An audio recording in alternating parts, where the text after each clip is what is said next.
Bonsoir à tous. 80% des facteurs d'Orléans-Nord ont déposé leur sacoche aujourd'hui et ont entamé une grève illimitée. Ils protestent contre le gel des emplois CDD et une réorganisation de leur tournée. Une conséquence de la crise, d'après la direction. Depuis quelques mois, l'envoi de courriers, notamment des entreprises, serait en effet en chute libre. Anthony Masto, Marie-Noël Grimaldi.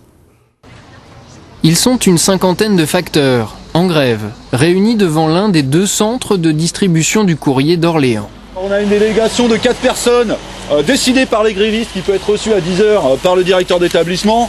Une direction qui leur a annoncé la semaine dernière qu'elle ne voulait plus avoir recours aux contrats à durée déterminée et qu'elle n'emploierait pas de saisonniers cet été.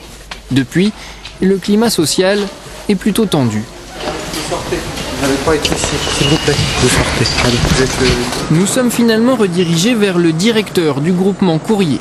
Il nous explique que cette réorganisation est due à la crise. Les entreprises auraient en effet largement ralenti leurs envois postaux depuis quelques mois, d'où une baisse d'activité pour les facteurs.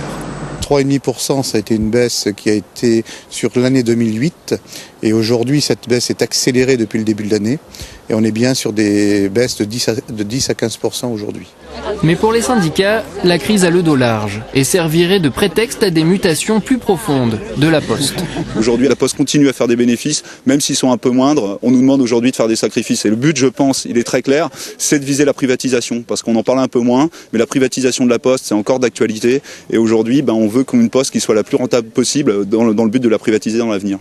En attendant, à Orléans-Nord, chaque jour, en moyenne 3 des 60 tournées ne seraient pas assurées pour cause de manque de personnel, soit environ 2400 usagers non desservis.